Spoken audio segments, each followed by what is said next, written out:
I'd like to start by inviting MP Taleeb Noormohamed from Vancouver Granville and chair of the Federal Liberal Pacific Caucus. MP Noormohamed is part of the Standing Committee of Public Safety and National Security and the Standing Joint Committee for Scrutiny of Regulations. Taleeb earned his Bachelor of Arts from Princeton University, a Master's in International Education Policy from Harvard, and then attended Oxford for his doctoral studies. Taleeb is also a recipient of the Governor General's Caring Canadian Award and the Queen Elizabeth II Diamond Jubilee Medal. Taleeb, thank you for joining us tonight.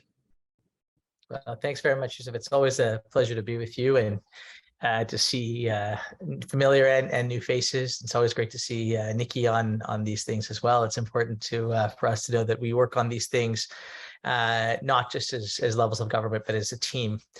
And I wanted to first of all start by expressing my gratitude to be able to represent Vancouver Granville, which is of course located on the traditional unceded territory of the Coast Salish First Peoples, the Musqueam, the Squamish, and the Tsleil-Waututh. And it's always an honor and a privilege to be able to live, work, and play, and indeed represent this community in Ottawa.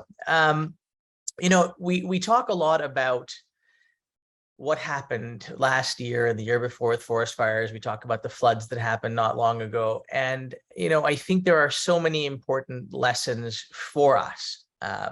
We heard from Rabbi Bregman the importance that the environment plays in Jewish culture. Look, as a Muslim, we are taught that we are stewards of this planet and that we are responsible to God for what we do to the planet while we are here. And so that's always been something that's been with me as I think about the types of things that we do as a government and types of things we do as individuals in order to be able to try and think about preparedness, think about long-term planning, thinking about how we care for the environment on this, World Environment Day. Really, every day should be World Environment Day in terms of how we think about our actions, our deeds, everything from something as simple as recycling and thinking about how we, can we walk versus getting into the car when we're trying to go somewhere, all the way through to the big policy decisions that we seek to make. And we talk about preparedness, and I think this is something that, we're spending a lot of time on today. And so I think back actually to just last week, we had Minister Blair, who was not able to join us today, at our Public Safety and National Security Committee. And I had the chance to ask Minister Blair a few questions. And one of the things that I asked about was, look, how prepared are we for the next event in British Columbia? How prepared are we for the next round of forest fires, the next rounds of floods?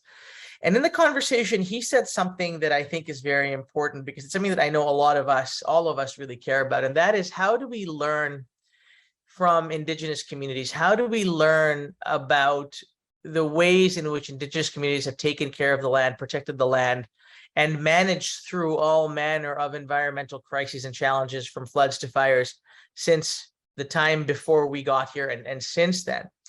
And this is something that I think is really important, because when federal ministers, when the federal government, the provincial government, when municipalities are asking the questions of how do we learn from Indigenous knowledge, how do we take from Indigenous knowledge to address these issues alongside science, alongside technology that we have today, I think we really start to develop what are going to be solutions for the future.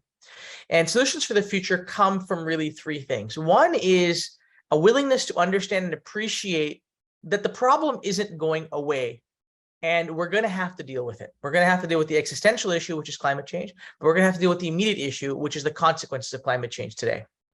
And so the first is acknowledging that there is a problem that we need to deal with. And I think this is really important to point out, because there are those that continue to this day to say that climate change is not a real thing, that these are, structural anomalies that happen once in a while and we need to just be okay with it.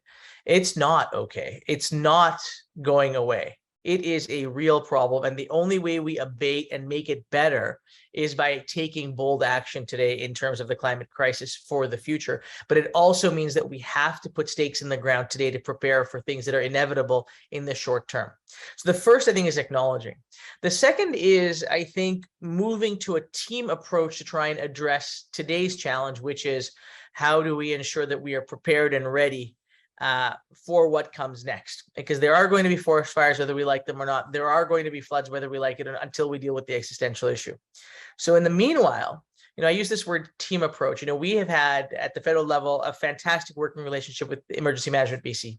It's a fantastic talented group of people that are working hard to address these issues. We've built great relationships across levels of government with Indigenous communities to try and address the very real issues that we're going to be dealing with this summer, next summer, and the summer after that. And I think the idea that nobody owns the solution and that everybody owns the problem, I think is a really important way to approach things. Because if we start to look at the multifaceted things that are required to prepare for emergencies and natural disasters, as we deal with the big existential issue, I think we all come to realize we all have a role to play in this. How we think about things in our families, in our homes, how we think about things in our communities, whether they're religious communities or cultural communities, how we think about this as levels of government, and how it stops from passing the buck to saying, actually, this is something that we are all in together.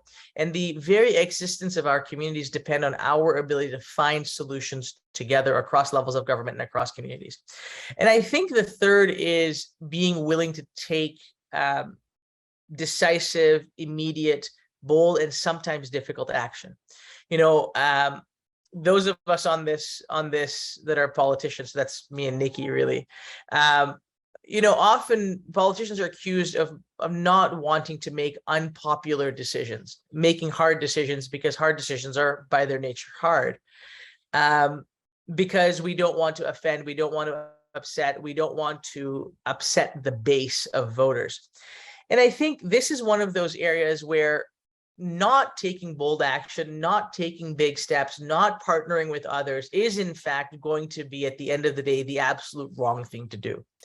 And so I think this is where being audacious in the way in which we approach managing, preparing, and frankly, dealing with disasters as they come is going to be the only way, in my view, that we actually manage our way out of these challenges. So what do I mean by that? And I'm going to try and be brief because I have a lot to say about this. The first is, I think, look, the federal government has made substantial investments. I mean, $500 million plus of money. The province has put money in. Everyone is investing time, effort, and energy into this to make sure that supply chains remain intact, because we see what happens when supply chains go down. Flood happened, supply chain broke. Lots of terrible things happened across the country. Forest fires devastated communities. You saw what happened in Lytton. Lytton is effectively gone. I mean, these are real challenges. And so working across levels of government to put those investments to good use so that we're not just rebuilding for today, but building resilient infrastructure for tomorrow. I think that is something that we really need to look at and accept as the way of the future. The way that we build today, the way that we organize ourselves today will not work for the challenge that we're dealing with for tomorrow. So our ability to be adaptive, to use new technology, to learn from Indigenous knowledge, to put into place solutions that will actually withstand the challenges we're dealing with today, that's going to be important. And that's going to take work on everybody's part. It's going to take sacrifice on everybody's part. The other is changing behavior, how we actually think about where we go, how we travel, what we do, how we respond. These are going to be important things that we have to deal with. And so investments in fire safety, fire suppression, investments in building code changes, all of these things are short-term and immediate things that we have to lean into together. But I also want to take a minute to talk about the importance of the long term. We can prepare all we want, and we need to prepare, we need to be ready, and we need to work through all of these different challenges that we have in order to be ready for what is going to come. But the big opportunity for us, and because it's Environment Day today, I want to make this point. The opportunity for us is to ask the question, how do we deal with the big issue for the long term? How do we deal with the climate crisis that we are in today so that 15, 20 years from now, the discussions we are having are hopefully somewhat different?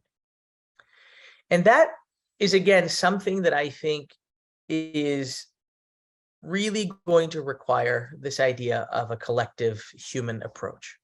Governments are not going to solve this problem on their own. Governments play a big role, but Indigenous leaders, the business community, ethnic communities, religious communities, average citizens, families, all of us have a role to play in how we actually take this on. And governments can lead by making good public policy. And we, provincial governments, others are going to be making and continue to make important decisions that help us down that path. But this is going to require a much broader approach in order for us to be able to address the very long-term challenge of climate change so that our kids and our grandkids actually have a planet that is inhabitable. And I raise this because I think it is often all too easy. It is often all too easy for us to say, this is the federal government's problem, or it's the province's problem, or it's, it's the private sector's problem. And it's not. It is actually everybody's problem. And I repeat this point because it is much easier. It is much easier to say, look, province X did this, the federal government did this community didn't do that, or that country over there, whether it's China or India, or blame somebody else. But this is going to take all of us saying we have to have personal ownership and personal responsibility of the actions that we undertake to protect and preserve this planet. And so my request to everyone who is listening to this is to say, ask the very simple question: what are the things that we can do in our own lives? Who can we talk to? How can we influence folks? What are the decisions that we are making on the daily that actually allow us to say that we are doing something meaningful in stopping climate change, so that the conversations that we're going to be having with our kids and grandkids are hopefully more optimistic than the ones that we're having today? And in order for us to do that, I think we all need to find ways to really be introspective about the areas in which we do have influence and impact, and realize that they are much wider than we might think. And so people say to me, Taleeb, you're a member of parliament. Do you like it when people write you letters and hassle you about this, that, or the other? And my response is always yes, because if people are writing, if people are concerned, particularly about the environment, it means that they're going to do something. And our job is to turn that energy into action. And it means not assuming that you can flip a switch tomorrow and fix the problem tomorrow, but make intelligent long-term decisions. And I think when we look at what the federal government has been doing over the course of the last little while, you look at what, and I really commend the province of BC. You look at the decisions that the province of BC has been making under Premier Horgan. There is a very real, I think, team effort, at least in BC, to look at how we can make meaningful, thoughtful, long-term decisions. Anybody that tells you you can do X or Y tomorrow and solve the problem is lying to you. Anyone that tells you that we should pretend that there isn't a problem is lying to you. Somewhere in the middle is actually how you get to the outcome. There is a very real problem, but the solution is not something that you can flip on or off today, and it's not going to go away by pretending you don't have to do something. So I think we have to take this intelligent, intelligent, moderate, thoughtful approach, but one that is also ambitious and aggressive, right? Ambitious and aggressive action on climate change does not require you to stop the world today. It requires you to take the actions that allow you to have solutions that are sustainable and long-term. And so my request is that all of us really take the time, the effort, and energy to realize that there is a very immediate, urgent crisis on our hands that requires immediate and urgent action, but those and that those actions need to be ones that are not just for today, but for the long term.